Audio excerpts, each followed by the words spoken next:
Just a heads up to you folks sitting with a notebook and pen, Mischke, the new podcast here in Garage Logic Land, is now coming out twice a week, Wednesdays and Fridays. If you're in fact scribbling this down, Wednesday is kind of tough to spell. It's not like it sounds. You want to spell it W-E-N-Z, but that, of course, would be a mistake. Friday is spelled just like it sounds. You're going to be okay there, but Wednesday's a bugaboo. Let me tell you, people, just a pain in the patootie. Jeez, it's hard. What can 160 years of experience teach you about the future? When it comes to protecting what matters, Pacific Life provides life insurance, retirement income, and employee benefits for people and businesses building a more confident tomorrow. Strategies rooted in strength and backed by experience. Ask a financial professional how Pacific Life can help you today. Pacific Life Insurance Company, Omaha, Nebraska, and in New York. Pacific Life and Annuity, Phoenix, Arizona.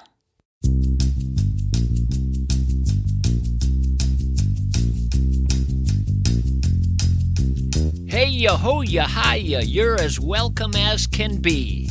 It's M-I-S-N-C-H and the big K-E. My name's Mischke. Who yourself?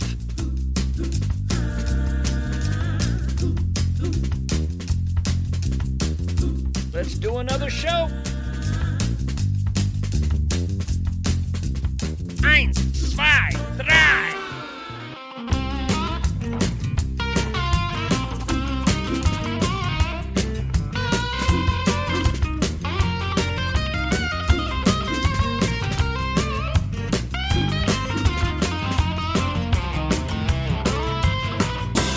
Well, what do you want to do this time around? Should we go straight to the phones? Connect with the people right out of the chute? See who's out there? Should we find a listener? Don't touch that phone. I'm spinning the big wheel. Who we gonna talk to? Who we gonna talk to? Who? Florida. All right. We've tried him before.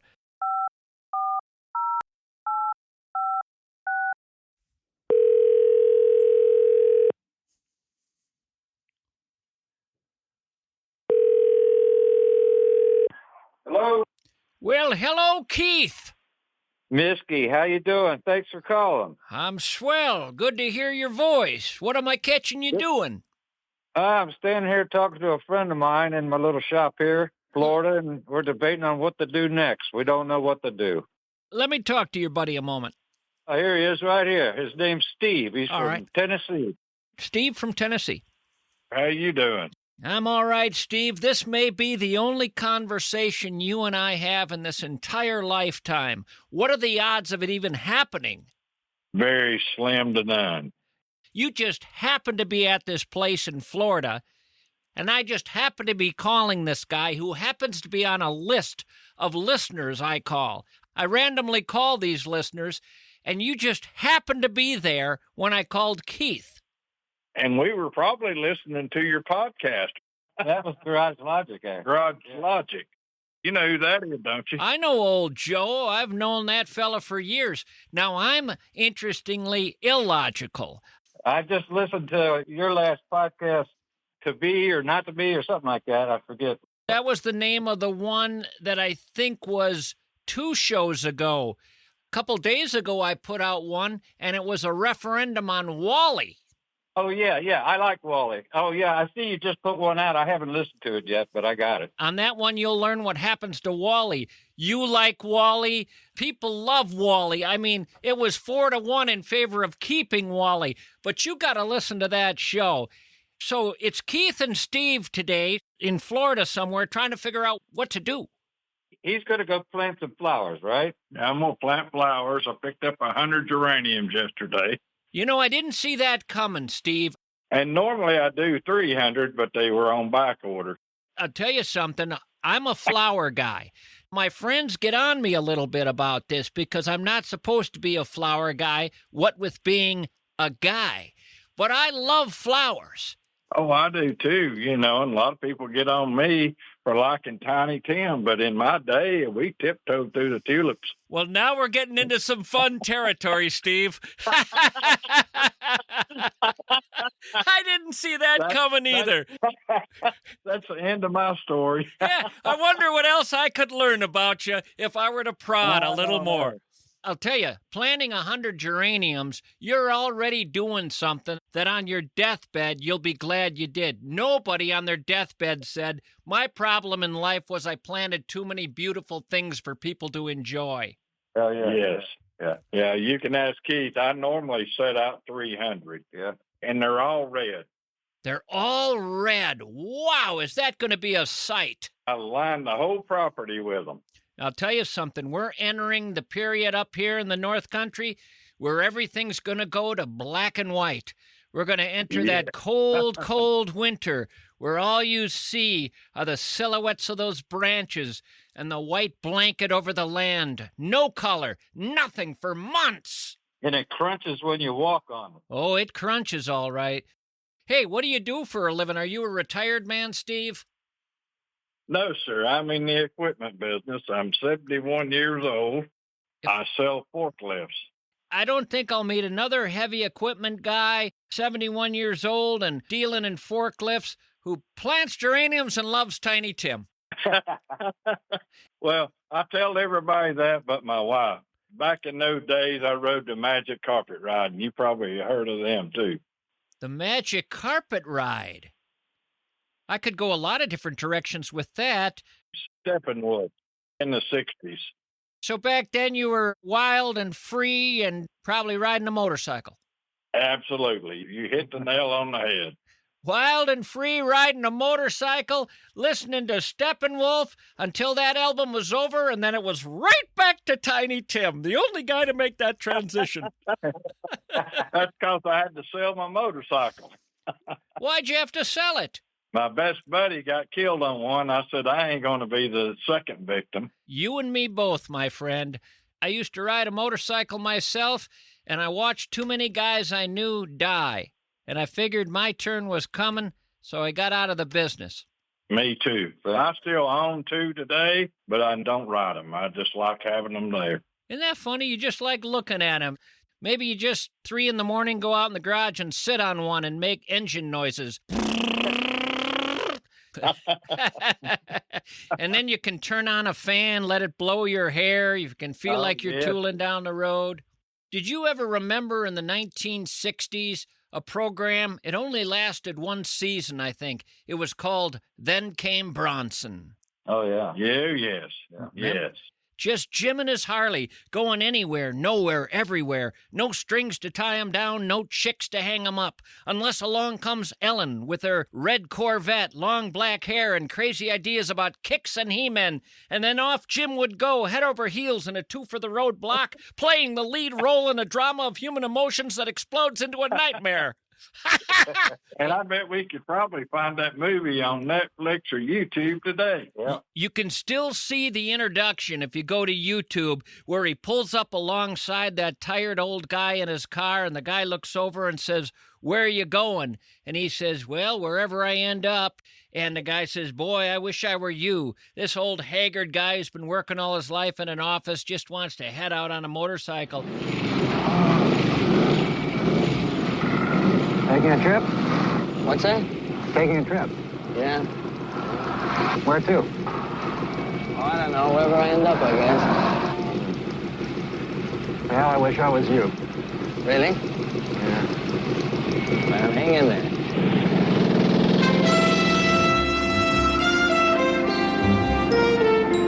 Jim feels badly for him, and that's how it would start. Every show would start with him pulling up alongside this old guy who wanted to be Jim, because Jim was free and traveling the country on his motorcycle.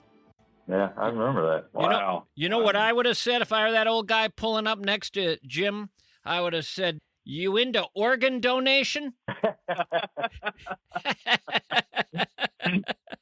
Oh, wow. I miss the good old days, that's for sure. Well, what do you do when you get old and you look back and you realize all the fun was back there? No, that's still fun. It's still fun.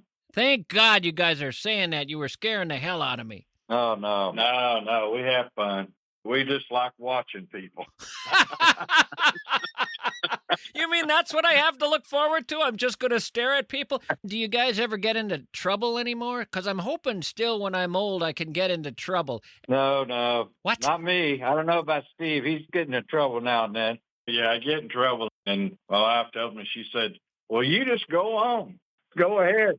If you think you're brave enough, the door will be locked and the stove will be off. Don't call me for bail. How long have you two known each other? 10 years. 10 years. Where'd you meet? The local tavern. The local tavern. Boy, I'd like to pull up a stool there sometime. What do you guys sit around and talk about? Generally, the weather and the idiots coming in. The idiots coming in who don't know they're being talked about. One after another, they stroll in and you guys rip on them. Yeah. Oh, yeah. We talk war stories, talk Vietnam days. And Were you guys both in Vietnam? yes, I was. I got out in 71. Yeah. So I went to Germany, went to a place called Hohenfeld out of Frankfurt. And what's ironic, that's where my dad was stationed when he was in the military. He's got a guitar signed by Elvis. My dad played in the band in the military for fun. And Elvis showed up one night and they did a show together and he signed Dad's guitar. Holy I still smokes. have it today. And Elvis joined him on stage at one point? Yes, Elvis joined him on one stage. It was just one evening, and he signed the guitar. What did he say about playing with Elvis? Oh, that's all he ever talked about. Protected that guitar with his life. He died at an early age. He died at 60, and my mom said, well, what do you want out of the house? And I said, the only thing I want is that guitar. When I was born, he always said I wasn't his, that he was away at service. Must have been the bunny bread man. Mom said, between the milkman and the bunny bread man, she said, well, at least the bunny bread man was a lot better looking. I've never heard of the bunny bread man. They delivered bread to your house back when they ran the milkman, too. You know, we had the milkman and the bunny bread man. And what was the guy that sold the shoes? Buster Brown? Buster Brown. Oh, I don't know. He's on Handy Groups. How come Florida gets a reputation as having a bunch of people who are goofier than hell? There's a certain freedom. A certain freedom there. You think you can get away with stuff. Everybody else is still up north. You're down here in Florida. And you feel this sense of freedom. You're away from the old homestead, and there's a sense of, this is a chance for me to do what I've always wanted to do. Yeah, exactly. Let your freak flag fly. That's right. What was the craziest thing you ever did as a young guy back in those crazy 60s? Do you recall? Probably that acid trip. Actually, now that you mention that, we were riding in the back of a Jeep one night, coming back from the woods, and a friend of mine, well, we were all doing the acid, and he tried to jump out of the Jeep doing about 60 miles an hour because he thought something was after him. And I don't do nothing like that anymore. Wonder what it would be like, though, at the tail end, something like 86, 96 years old, to just have one last crazy acid trip for old time's sake. I've thought about that, The difference between talking to a 71-year-old now and talking to a 71-year-old when Elvis was around is you just wouldn't hear a fella say, I've thought about one last acid trip late in life. Yeah, that's right. Oh, boy. Where are you originally from, Keith? I moved down here from Ohio. The Ohio guy and the Tennessee guy. Hey, you got to make a song. Keith and Steve. I'm going to work on that. I need a project for the weekend. All right. All right, you guys. Great talking to you. Great talking to you. Bye-bye. Bye-bye now. Time to take a break. Time to take a break.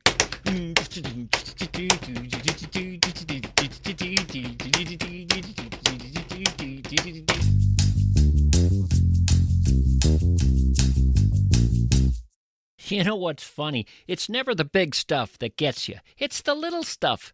You're just there at a stoplight, enjoying your coffee, and some idiot, some guy who's clearly rethinking all his life choices, doesn't see the stoplight and rams into you. And now your car's doing a little interpretive dance with a city bus. And your first thought is not, am I okay? It's, this coffee costs $3. You get out, you're trying to move, but your back is saying, I'm going to hold on to this pain for 18 months. And the guy who hit you, he's on the phone aggressively blaming his GPS. That's the moment when you realize you don't call the number on the bus stop bench, not the one with the grainy picture of a lawyer who looks like a disappointed owl. You call the people who treat this mess like what it is, a legal path to cash. You call Bradshaw and Bryant. Get the medical help, get the therapy you're going to need for the trauma, and get the money. Get the money, and then get yourself a new $3 cup of coffee. Learn more at MinnesotaPersonalInjury.com. There is a pressure in this region, in these cities. It's the pressure to keep the line moving, to keep the fleet sanitized, to keep the concrete spotless, so that the next crew can start on time, so that things can run smoothly. You run a business. You don't have time to argue with a machine, especially not a pressure washer. Your industrial pressure washer is a piece of heavy equipment. It deserves heavy support. That support is American Pressure and one of their service vehicles coming out to your business and making everybody smile again. The most knowledgeable service people you'll ever find when your pressure washer breaks down. At American Pressure, they sell pressure washers, yes, but they mostly sell profit, as in getting your business up and running and profitable again with that pressure washer working smoothly. Upgrading your pressure washer system so things even work more smoothly, training your people on how to work the new pressure washers so that everybody is working efficiently. They are the down-home handshake behind the world's most sophisticated washing technology. Call the company known as the best in this region, American Pressure of Robbinsdale.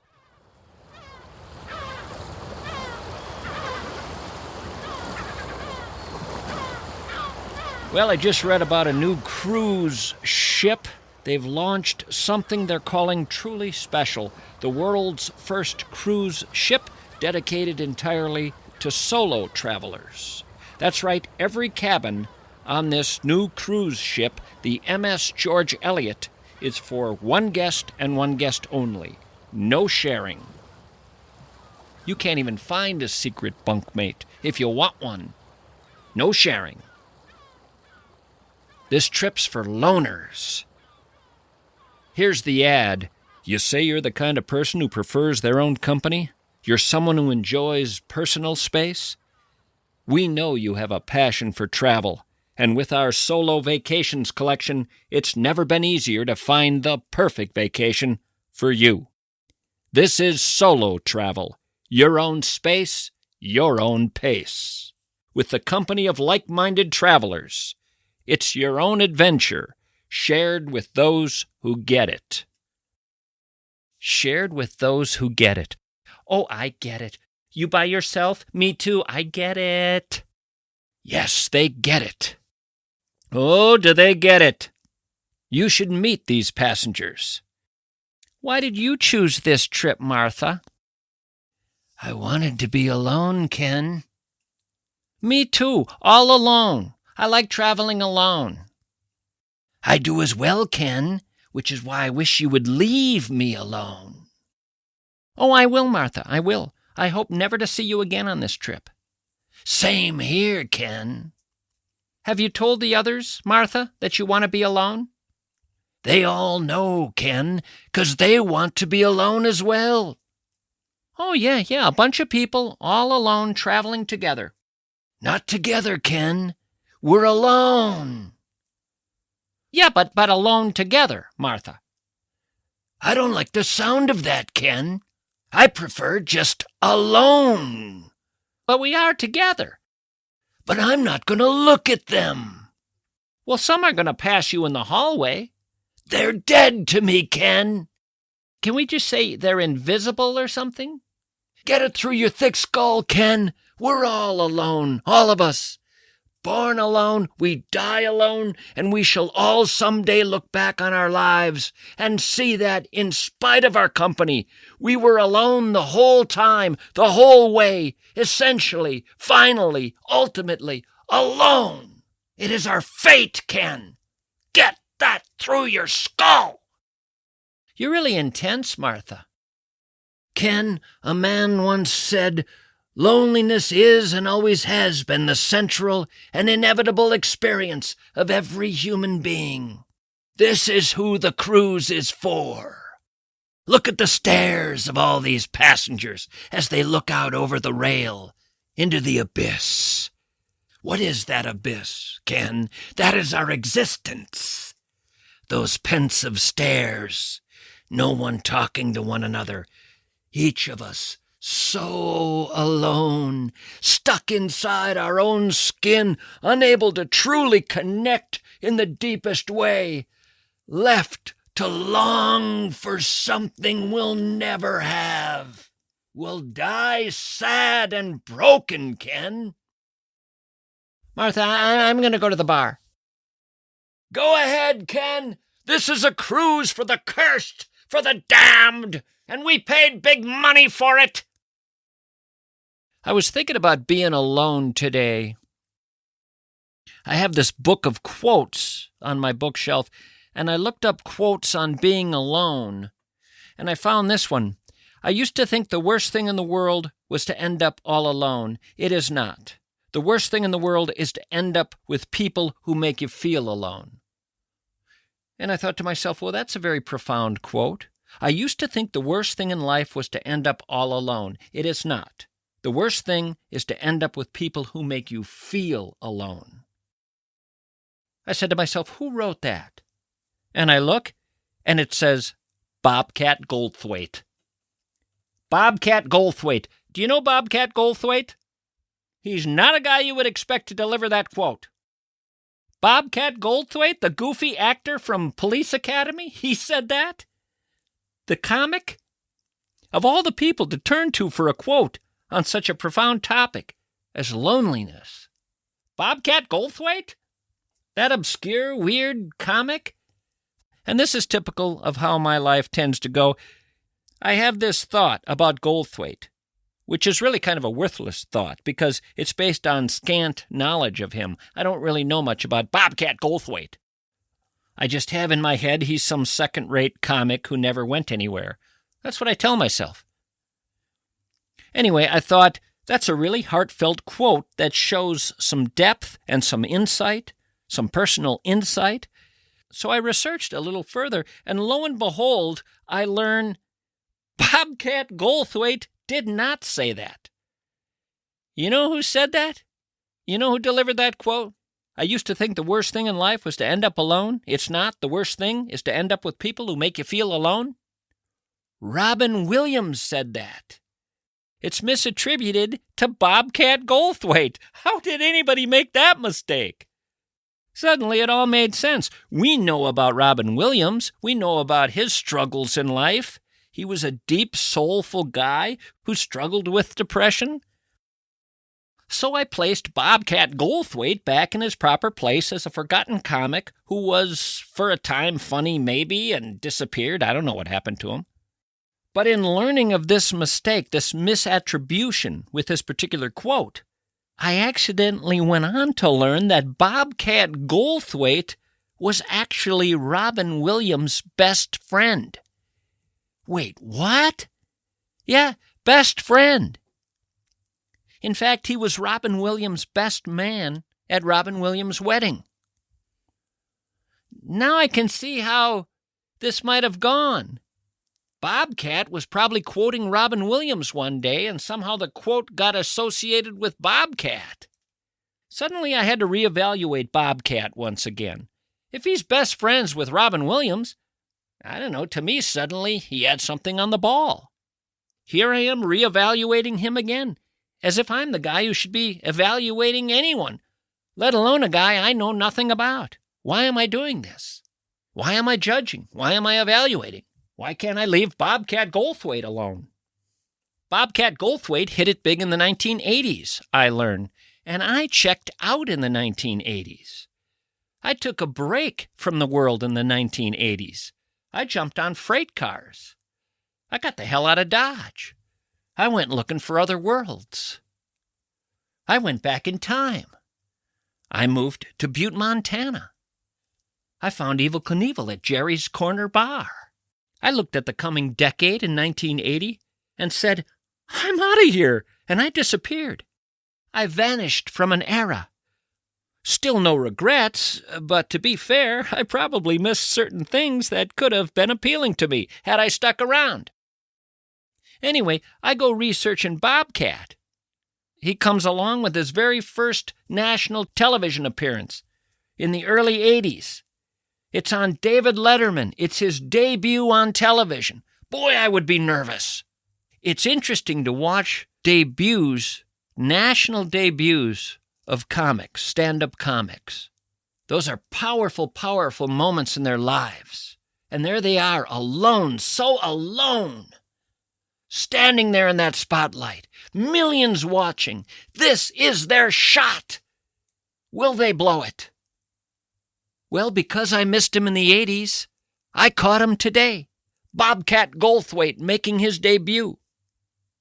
And I watched his debut from the early 80s. National television, David Letterman. And I said to myself, was there a more original piece of one-man performance art that year in America? Certainly not a comic, a stand-up comic on national television. I'm not saying you have to think he's funny, but it is daring as a one-man stand-up act in the early 80s. It is daring because that is not what comics did back then, nor in the years previous. Whatever stand-up had come before, even including things like the great George Carlin, it was still pretty much jokes, observational humor, standard delivery.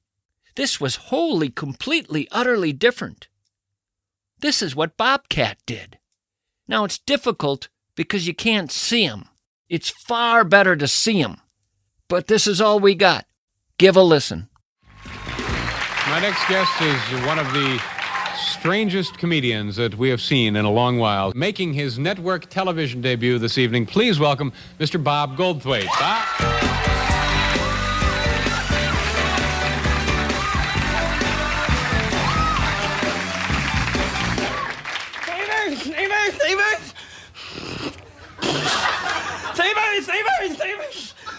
Thank you very much. It feels real good. Thank you very much. Thank you very much. It feels. Thank you very much. Hey, thank you very much. It feels real good. Thank you very much. Thank you very much. It feels real good to be here tonight. Thank you very much. I saw that. Hey, Ronald. My mama had a baby and its head popped off. My wife is so fast. Wait, she's real fast. I don't got a joke for everything. I'm looking for roommates. If I didn't make you laugh, I hope at least you talk about me at work tomorrow. How are you? I'm okay.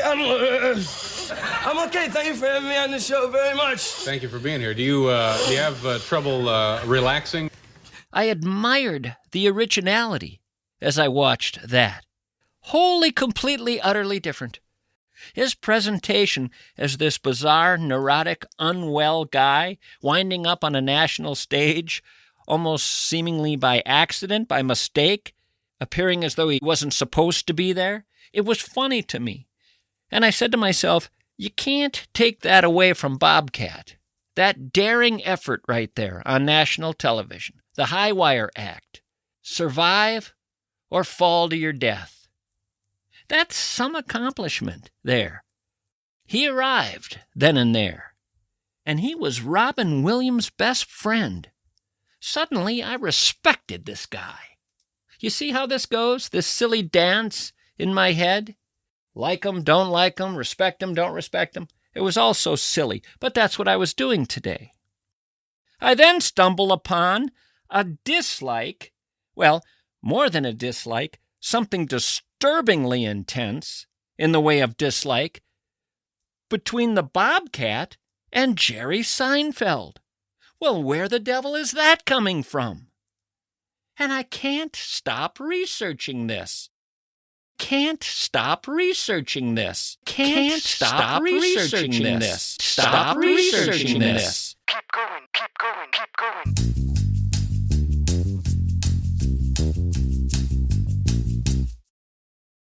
When memory begins to fade, the real problem is not the forgetting. The problem is the world outside refusing to adapt. The familiar home becomes a maze. The routine becomes a source of stress. The environment becomes the greatest difficulty. You need a place that understands this. You need a place that does the adapting. And that place is the Wellshire Residential Memory Care Center in Medina and Bloomington.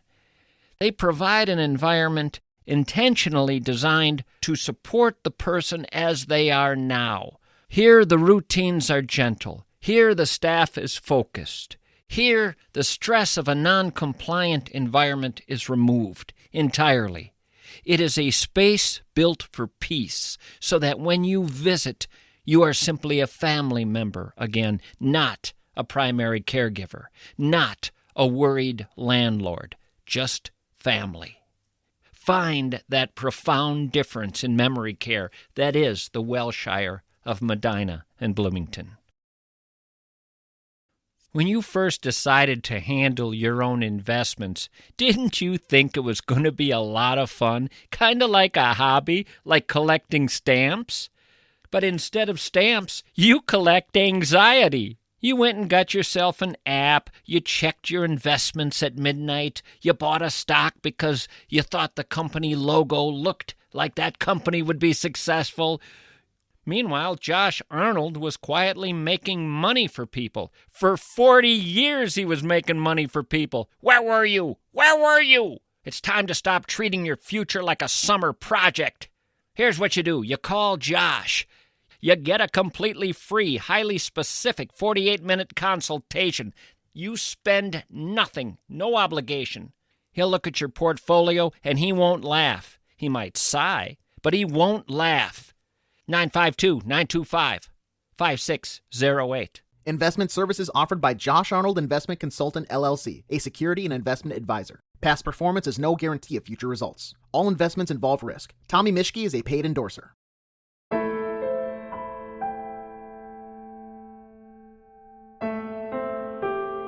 Wait, what? What? What the hell, man? A dislike between the Bobcat and Jerry Seinfeld. Turns out Seinfeld hates Bobcat Goldthwait. Hates him. And it stems from an appearance by Bobcat Goldthwait on Arsenio Hall years ago, when Goldthwait said this. Might as well do a little Seinfeld bashing while I'm at it. No. He's very popular. You don't want to do that. He's the devil. No. He's a spooky, weird Scientologist guy banging teenage girls.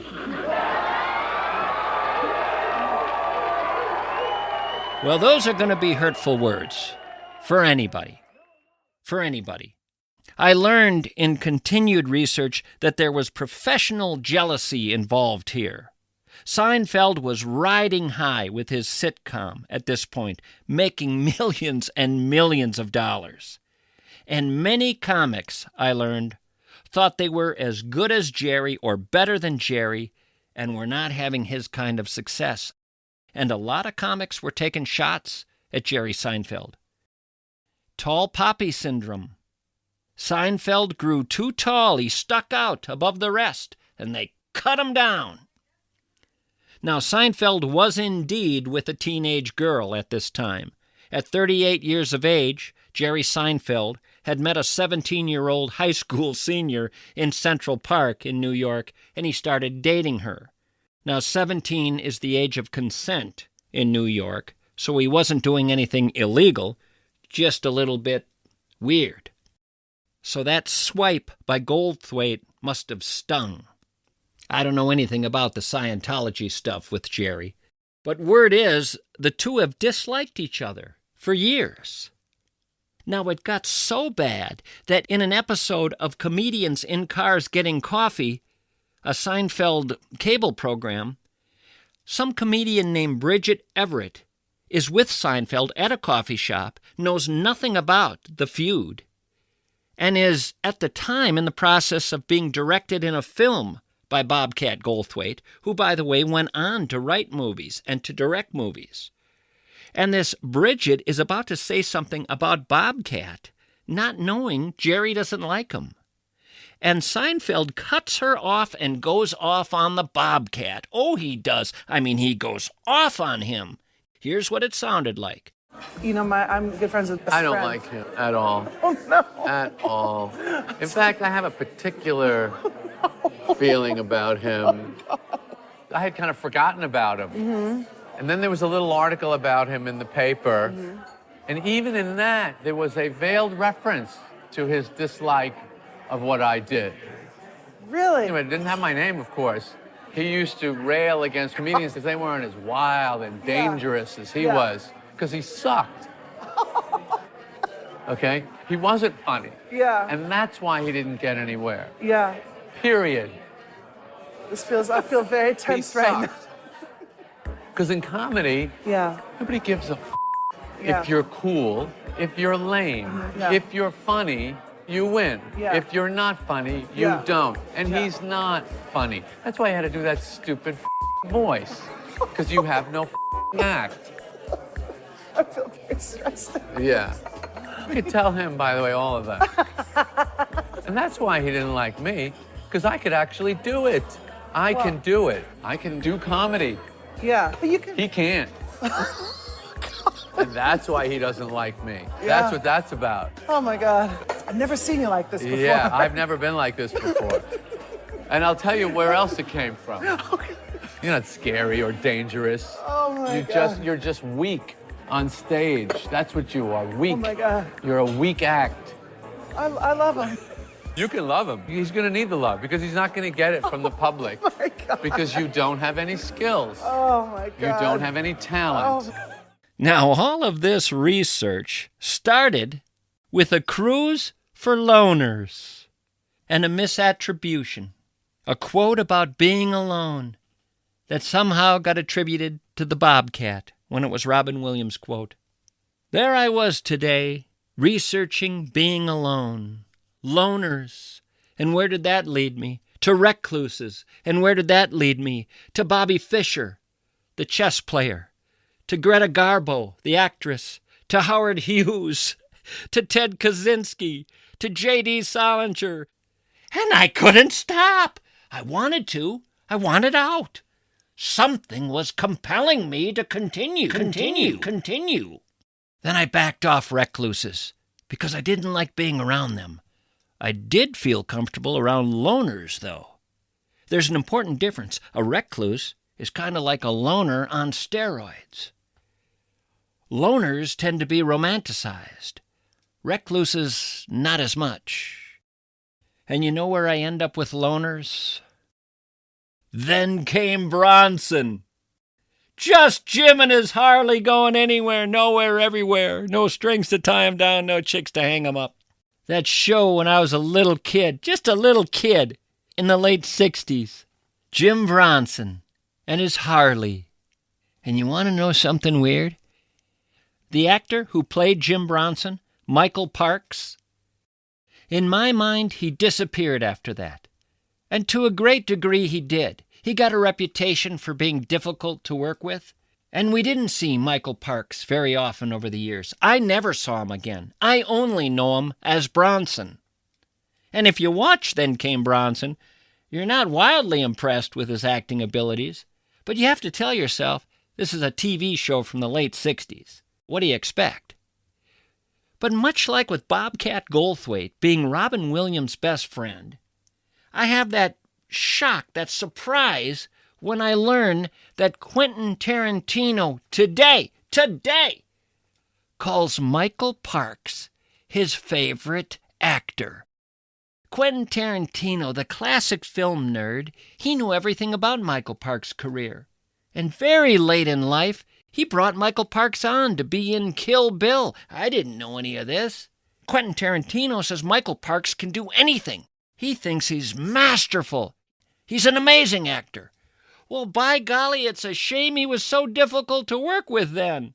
Maybe he would have been a Pacino, a De Niro, a Daniel Day-Lewis, a Gene Hackman. Instead, when I went looking to see what kind of roles Michael Parks had, well, let's see, 1989 Caged Fury, one of those women prison films, softcore porn. Here's another one, Nightmare Beach. I don't think that won the Oscar that year. Death Wish 5, Grindhouse, Smokin' Aces 2. And then suddenly, Quentin Tarantino rescues him from the grave. Kill Bill Volume 1, Kill Bill Volume 2, Django Unchained. And I went and looked at those scenes. And he is good. He's great. I get it. Sometimes doing this show is enjoyable for the things I stumble upon, the things I learn, the places I go I don't expect to go. In putting a show together, I sometimes feel like I've gone to school or had some weird little class, some little course no one would ever put together for me, some curriculum that would be just odd and weird but is somehow appealing to me. And I get my tiny little toothpick-sized diploma, and I come in and I do the show, and I hope you like it.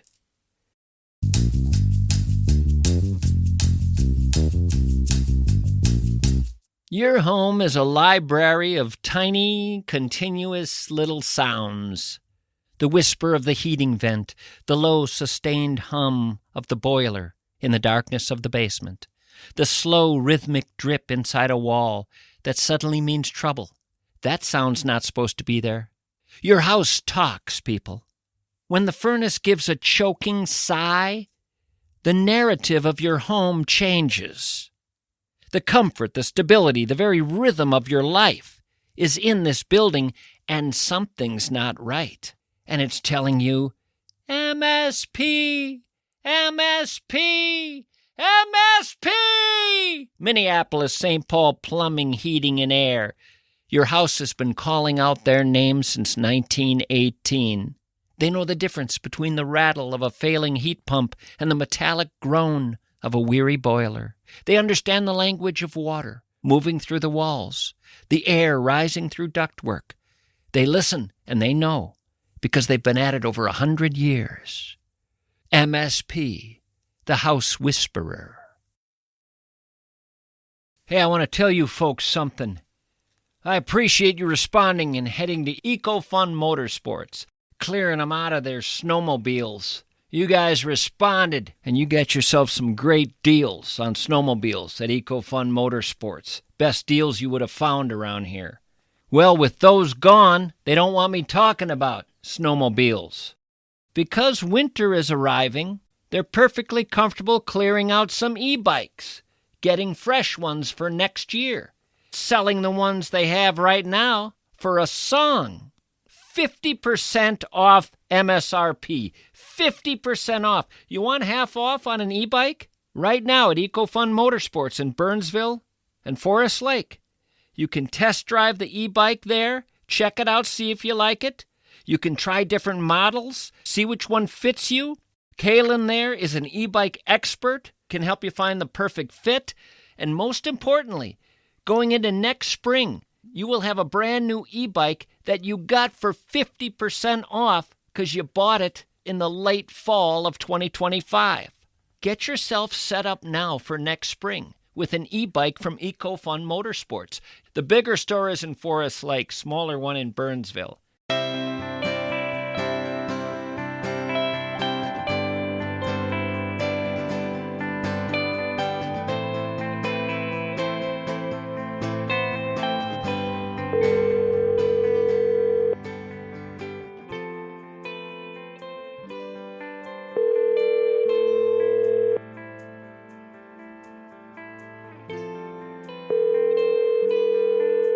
Hey, Tom.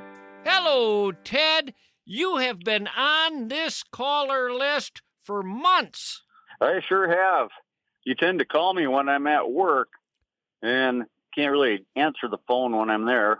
You're one of the early guys who got on the list way early, many months ago, and I've tried now and again and never got you, and son of a gun, you answered. What the heck is different about today? I'm recovering from neck surgery. I'm here with my grandson. We're stuck in a traffic jam. You know, there's a song there. Just had neck surgery, stuck in a traffic jam. Cops are looking for me, I'm on the lam. I'm with my grandson, we wanna get away, but we're stuck in a traffic jam today. Hey, well, I like it. What was the neck surgery all about? Hands and arms have been going numb for quite a while now. Turns out my discs in my neck were all squashed together, and so a few days ago I had that all taken care of. And of course, I'm not supposed to be driving or anything, so I got a grandson here. He's staying with me. He's about 12? No, the 12-year-old's coming tomorrow to relieve this one. Well, that'll be a fun drive. He can do it. You just got to tell them they're farm kids. Even if they're city boys, you just tell them, you're a farm kid. You can do it. That's right. Wow. I've had that same thought. What'd you do with your life? Well, for the first 20 years, I was a machinist. Got tired of that in my late 30s and went to an x-ray school, and now I've been x-raying people for almost 25 years. Just around radiation, day in and day out, that probably did in your neck right there. I don't know. Everybody I've ever known who's been a radiologist has had neck surgery. Probably coincidence. Oh, yeah, I don't know. I think a lot of people that were in machining did, too. What's the best thing about being an x-ray technician? Seeing people with their clothes off? No, that's probably the worst. Oh. So what's the best thing about it? Oh, you meet all kinds of people. This guy comes in, and he's got a BMW motorcycle on his shirt. I talked to this guy. I says, hey, I got one of them things. I can't get it to run worth a darn. And he says, well, I could get it to run. I wrote down my name and number for him and told him where I lived. And about a month later, some guy pulls into the yard. They didn't recognize him at first, and here it was him. And we became real good friends. You ever do an x-ray where what you saw was just about the most miserable view of a man's innards you've ever seen? Oh, yeah. Yeah. Pretty nasty-looking things going on in there. And, of course, we're not allowed to tell anybody nothing. They have to get the news from the doctor that ordered it. You want to move over now. That guy know what he's doing, that guy driving that car? No, not really. He does have a license, though, right? No, he doesn't. Oh. No, he don't. Permit, but he forgot it at home. And that's about 100 miles away. The 12-year-old has a license, though, right? No. Let's take this next exit here. When are you going to retire? I'll be 65 next summer. I'd kind of like to do it then. What do you want to do with the rest of your life? I like motorcycles. I'd like to do some riding around more on them. Do you have a good liver and spleen and organs you can donate? Yeah, I know. I'll be a good donor. That's great. I love people who are just willing. Take a left down here. Have you ever flipped off a motorcycle? No. You haven't met your first deer then. Come close. Yeah. Thing about those deer is they don't care that you're on a motorcycle. They don't connect that with their own lives and their own pain. But you sure connect it after you hit them. Take it easy on the brakes here. Yeah, easy on the brakes, pal. Yeah, Trevor doesn't have the greatest brakes. We're going to fix the brakes while he's here, I think. Oh, my God. And the guy doesn't even have a license? You may die while I'm talking to you. Thank God you are a donor. Are you? Does it say it on your license? Sure does. Good. You got kids? 2 kids and 8 grandkids. My daughter works for the school down in Owatonna. They got 5 boys and a girl, and I'll get a lot of use out of the boys this next couple of weeks. Your daughter had 6 kids? Yeah, there's 6 of them there. I don't hear a lot of that these days. No. I'm like you, I grew up in a Catholic neighborhood. You know what I do at night when I can't sleep? I don't count sheep. I envision my old childhood neighborhood, and I go up and down, and I count all the kids that walked out of them houses, counting all the kids that were adults when we were still kids. I remember my one neighbor kid had a brother who had a beard and a kid already, and we were in 2nd grade. You're in 2nd grade, and your buddy has a brother with a beard and a kid. Yeah. Oh, Oh, boy. And then you get to the corner, you've already almost hit 80 people, 80 kids. There will never be days like that again. There were people everywhere. When I was growing up, there were people everywhere. There were kids everywhere. Yeah. Nobody knew where anybody was. Parents didn't know. They were just everywhere. And every now and then, one would get hit by a car. It's kind of cool that she has 5 boys. What's it like for the girl, though? That sounds like a nightmare. She kicks their asses. She kicks their asses? Oh, she keeps them all in line. So she's the oldest? No, what is she, about in the middle of you guys? Pretty much. I was down there for a birthday party, and I watched her pick up the neighborhood kid and body slam him. Oh, yeah, she don't take no flack. It was funny. How was the funeral? Must have been kind of sad. I never did body slam anybody. Vern Gagne did after he was out of wrestling. You ever hear that story? Yes, he was in the nursing home. They had the Alzheimer's. He had Alzheimer's in a nursing home, but somehow he remembered how to body slam people, forgot everything else, but he remembered that, and he killed a guy. I know. I remember, yes. That sounds like an SNL bit. What do they call it? Motor skill memory or something like that? They call it murder. No, I know, but when a guy just goes into an automatic body slam at 90 years of age. How often does it happen that they already have a name for it? Well, it's kind of like the same idea. You can automatically dial your phone number without looking at it or anything. Wait a minute. Are you saying there's a connection between a butt dial and Vern Gagne killing a man through a body slam? No. I'm trying to remember what they call it. It's when you're muscle memory. That's what it is, muscle memory. Muscle memory. I mean, I'm sure he body slammed someone who was already quite old, right? And so imagine that family. They get to tell everybody, yeah, Grandpa eventually died, but let me tell you how. Everybody else is dropping from a stroke, heart attack, a fall, pneumonia. Vern Gagne killed Grandpa. Body slammed him. God, that would be great. Well, I'm glad I connected with you, Ted. I'll let you monitor your grandson's driving. Yeah, thanks. Call again. I will. I'm glad I connected with you. Me too. Take care now. You too. Bye.